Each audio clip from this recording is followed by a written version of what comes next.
আজকের আমাদের আলোচনার বিষয়বস্তু হচ্ছে the ultimate UGC NET teaching aptitude blueprint. UGC NET first paper আর হিস্ট্রি নিয়ে আমি আস্তে আস্তে আলোচনা করব এরকমই ভেবেছি। তো তার আগে একটা ব্লুপ্রিন্ট তোমাদের দিয়ে রাখছি। তো পেপার 1-এ টিচিং অ্যাপটিটিউড থেকে কিছু কিছু টপিক আমাদের এরকম আছে যেটা আমাদের একদম দেখতে হবে। তো তার মধ্যে আমরা প্রথম দেখছি মানে একটা টপিক আমরা যেহেতু শুরু করছি, nature of teaching, learners characteristics, এগুলো কি, ঠিক আছে। দ্বিতীয়ত টিচিং মেথড কি কি, teaching AIDS, factor affecting teaching, support system. এবার হচ্ছে the outcomes, result and measurement. তার মধ্যে আমরা পড়বো ব্লুমস টেক্সোনমি, এভলিউশন সিস্টেম, যেরকমটা তোমরা স্ক্রিনে দেখতে পাচ্ছ। স্ক্রিনে পিপিটিতে দেখবে অনেক জায়গায় লেখা রয়েছে 1 or 2 questions every year, most basic.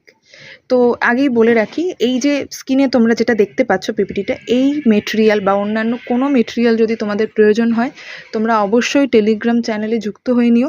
আমি প্রতিদিনের ক্লাসের পর যে মেটেরিয়াল থাকে সেটা কিন্তু টেলিগ্রাম চ্যানেলে দিয়ে দিই। তো দ্য নেচার অফ টিচিংয়ে আমরা কি দেখব, টিচিংয়ের মধ্যে কোনটা গোল oriented, interactive process, art and science, continuous. এরপর আমরা দেখব টিচিং, ট্রেনিং, কন্ডিশনিং, ইনডক্ট্রিনেশনের মধ্যে কি কি পার্থক্য আছে, তার গোল, স্কোপ, রোল। আজকে আমি একটা রোড ম্যাপের মতো বলছি, এরপরে আমি এগুলো নিয়ে আলাদা আলাদা ভিডিও আপলোড করব, তোমরা দেখে নিও নিশ্চয়ই। এরপর আরেকটা ইম্পর্ট্যান্ট টপিক রয়েছে the variable of teaching flow chart. তার মধ্যে কি কি আছে, ইন্ডিপেন্ডেন্ট ভ্যারাইবেল যেটার মধ্যে পড়ছেন দ্য টিচার, তারপর হচ্ছে ইন্টারভেনিং ভ্যারাইবেল যার মধ্যে মেথড অ্যান্ড এনভায়রনমেন্ট, তারপর হচ্ছে ডিপেন্ডেন্ট ভ্যারাইবেল যার মধ্যে পড়ছে দ্য স্টুডেন্ট। আমি এটা মোটের ওপর থেকে বলছি, বিস্তারিত পড়লে জিনিসগুলো তোমাদের কাছে অনেকটা সহজ মনে হবে। আচ্ছা, আরেকটা রয়েছে ডিকোডিং দ্য লার্নার। এটা কিন্তু কনসেপচুয়াল এমসিকিউ, এখান থেকে ভেরি কমন। তার মধ্যে 1 হচ্ছে individual differences, cognitive abilities, background, learning style. 2 motivation. 3 হচ্ছে টাইপস অফ লার্নার্স প্যানেল। মানে ধরো যখন তোমরাও কাউকে পড়াবে তো তোমরা দেখবে অনেক রকম মিশ্রিত স্টুডেন্ট তো থাকে, কেউ ধরো স্লো লার্নার, কেউ আবার গিফটেড লার্নার। আচ্ছা, 4 পিলার ইনফ্লুয়েন্সিং দ্য ক্লাসরুম। এই যে ক্লাসরুম আছে সেই সম্পর্কেও আমরা পড়ব। সেখানে কি, the teacher, the student, the environment, classroom communication. দেখো একটা উদাহরণ দিয়ে বলি, যদি তুমি একটা নার্সারি কেজি 1-এর বাচ্চাদের একটা ক্লাসরুম, তখন তুমি যেভাবে শেখাবে, নিশ্চয়ই তুমি যখন অনার্স, তারপরে তোমার মাস্টার্স, এই সমস্ত স্টুডেন্টদের শেখাবে তখন একরকমভাবে ক্লাস নেবে। আবার ধরো কোনো পাখি বা কিছু, তাকে যখন তুমি কথা বলানো শেখাচ্ছ, সব কিছুই তো শেখানো টিচিং, কিন্তু তার আলাদা আলাদা মেথড রয়েছে, আলাদা আলাদা প্রসেস রয়েছে। সেগুলোর যে ভাগগুলো আছে সেগুলোই আমরা বিস্তারিতভাবে পরবর্তী ভিডিওগুলোতে দেখব।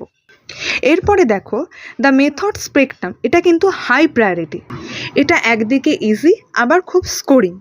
তার মধ্যে দেখো teacher centre, focus on content delivery, যেমন ধরো লেকচার মেথড, ডেমনস্ট্রেশন মেথড, এগুলো হচ্ছে টিচার সেন্টার্ড, মানে কি যেখানে টিচার কেন্দ্রে থাকবে।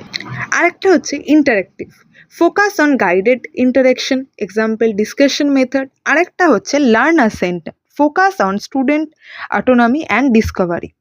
যেমন ধরো যদি কোনো ক্লাসে এরকম হয় যে টিচার পড়িয়ে যাচ্ছে, তিনি বলে চলেছেন একদম এর মতো, রেডিওর মতো চলছে, কিন্তু স্টুডেন্টরা তার সাথে নিজেদেরকে রিলেট করতে পারছে না, তাহলে কি টিচিংটা কমপ্লিট হচ্ছে?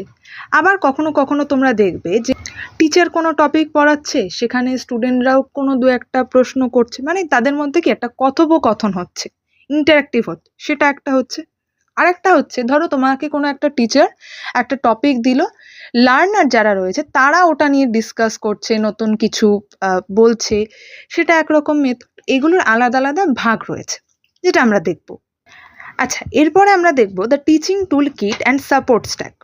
তার মধ্যে আমরা দেখব ধরো ডাইরেক্টের মধ্যে অডিও, ভিজুয়াল, অডিও এটা আছে। লেয়ার 2-র মধ্যে আমরা মডার্ন আইসিটি এইডস দেখব, যেমন smart class, interactive PPTs, digital white boards. Layer 3 broader systems যেখানে রয়েছে, সেখানে হচ্ছে তোমার ফিজিক্যাল লাইব্রেরিজ, এগুলো রয়েছে, এগুলো আমরা দেখব। এর মধ্যে আমরা মক্স পড়বো, এলএমএস পড়বো, মানে এইগুলো আমরা দেখব।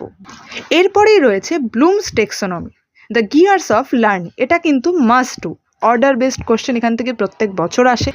তোমরা স্ক্রিনে দেখতে পাবে কগনিটিভ ডোমেন, সাইকোমোটর ডোমেন আর অ্যাফেক্টিভ ডোমেন, এই 3টে পার্ট একটা ইঞ্জিনের মতো রয়েছে।